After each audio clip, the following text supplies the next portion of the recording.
Hey everybody.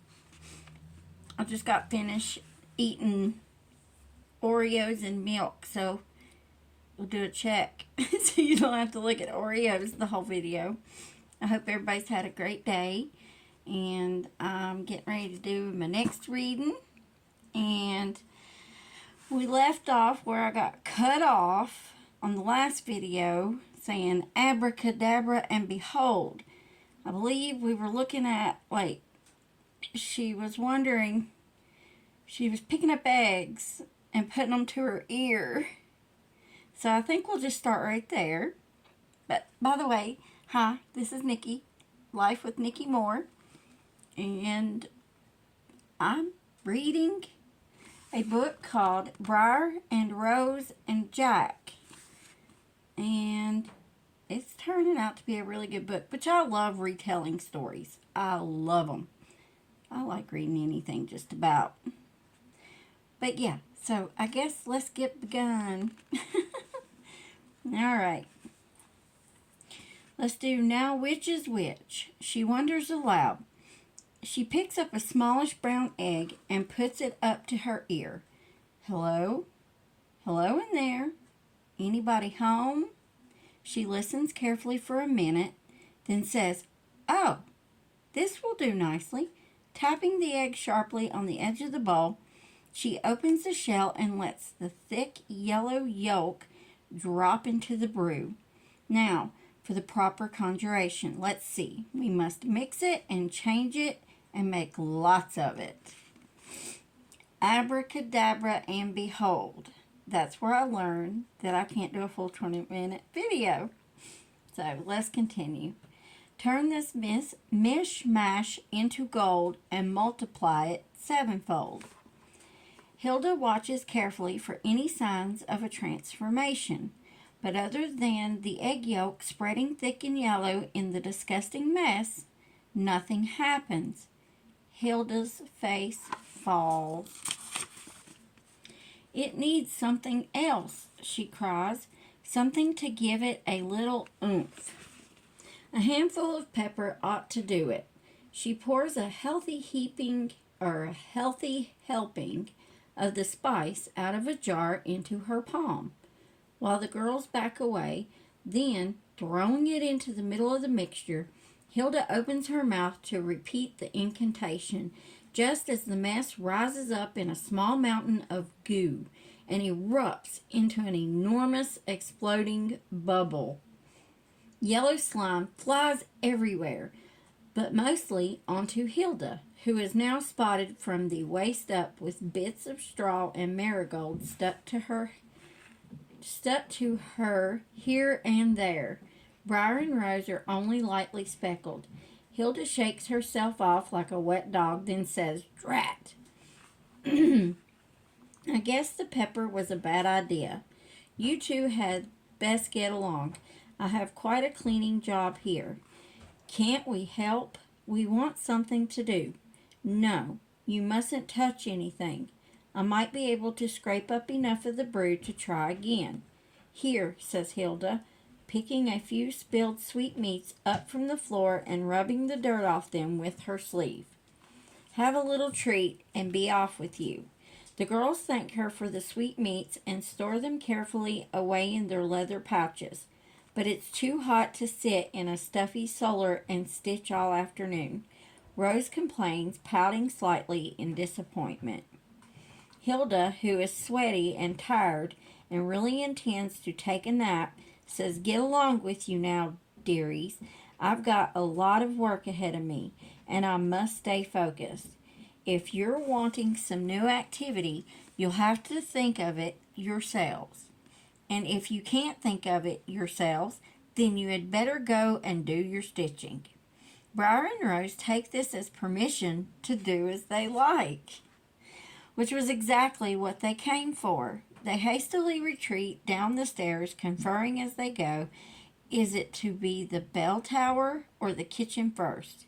They decide on the bell tower, and despite the midday heat, they bolt back downstairs 2 at a time. At the bottom, they slow to a walk and move with studied casualness through the scattering of people in the great hall. hoping to make it into the courtyard without being noticed. "What ho, my saucy winchlets!" a voice calls out behind them. They turn and see Zane, the court jester. I like court jesters. With his party-colored hat and garb, sticking his thumbs in his ears while he wiggles his fingers and grins wickedly. "Where are you going this fine day? Can I interest you in a song, a story, a bit of a juggling, a magic trick, perhaps?" Rose puts her finger to her lips and says, "Shh, Zane, we are on a secret mission." "Ah, a secret mission. Educational, no doubt." "Yes, it's going to be very educational," Briar assures him. "Ah, yes, the kind of education you obtain without the impediment of schooling." "Exactly," Briar assents. "Well, far be it from me to stand in the way of enlightenment. Go ye forth with my dainty little elves, and string wreaths of flowers for your heads, the better to stimulate great thoughts. Go, be off with you." Zane raps each of them on the head with his baton, saying, "Poof, poof, disappear." And so they make their way through the great hall and out the door. If they dimly hear Rose's nurse calling their names somewhere behind them, she is easily ignored. They break into a run and escape into the courtyard. Then they circle around to the opposite side of the keep and dash in through the doorway at the foot of the bell tower, the highest tower in the castle.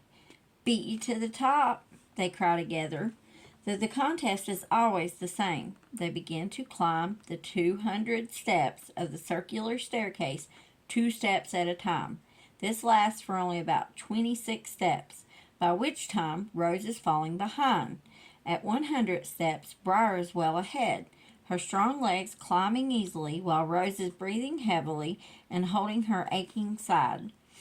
At 150 steps, Rose calls a timeout, to which Briar considerately agrees, and they both sit down on the stairs, resting until Briar suddenly calls, "Time in!"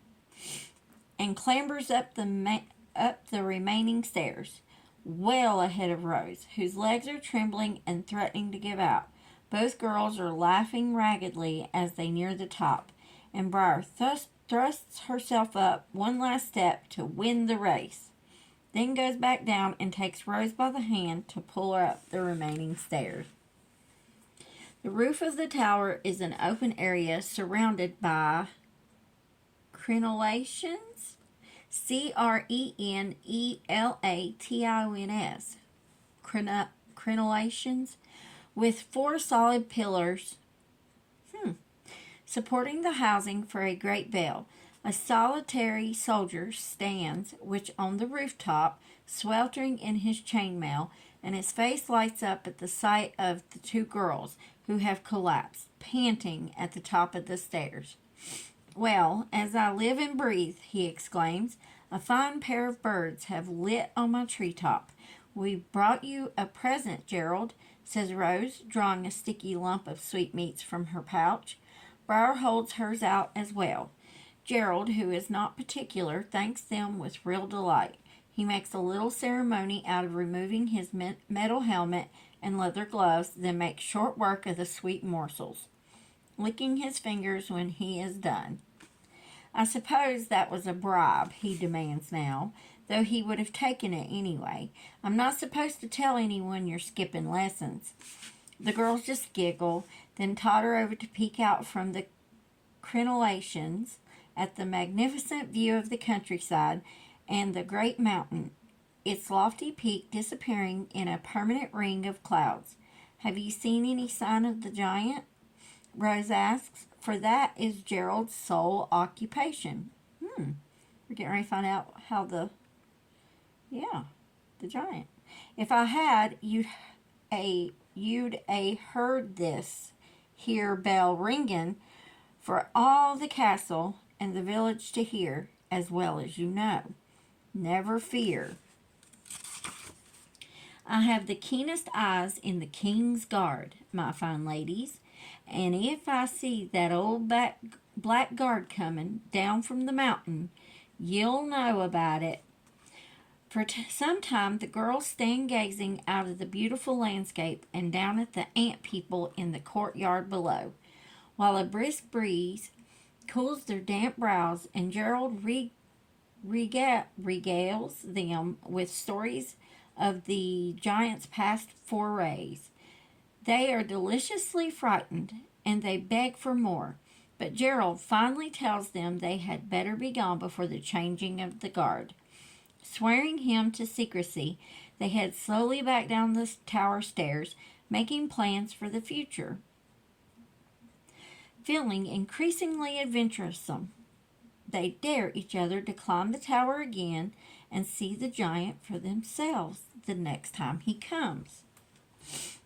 They have recently discovered how easy it is to lose themselves in a crowd and go off on their own. It would be a simple matter to evade the adults while everyone else was stampeding into the basement for shelter. The plan is decided and sealed with a spit promise, touching Spitty palm to Spitty palm. Then they go on to plan their next move of the day. Back in the courtyard, they try to remain unobtrusive, slipping quietly into the busy kitchen. They seek out Allard, the head cook. "So there you are, my pretty little princesses," he says to Rose. He ignores Briar as he slides loaves of fragrant bread out of the oven with a baker's peel, a flat shovel on a long pole, and "What have ye come to pilfer today?" Rose flashes him her most charming smile, her head tilted engagingly, her blue eyes sparkling. This has never failed her. Well, gonna stop it right here. Y'all have to wait till the next video, which, of course, I hope to make tomorrow. My plan is to make it tomorrow, but if not, well, then the next day. But I hope everybody has a great day tomorrow. And speaking of, it's Christmas Eve. So if you do celebrate Christmas, Hanukkah, any of those holidays, I hope you have a wonderful holiday. And if I get to it, I'll do the next 2 days. I don't mind, because I read every day. But take care. See you next time. Life with Nikki Marr. Bye-bye.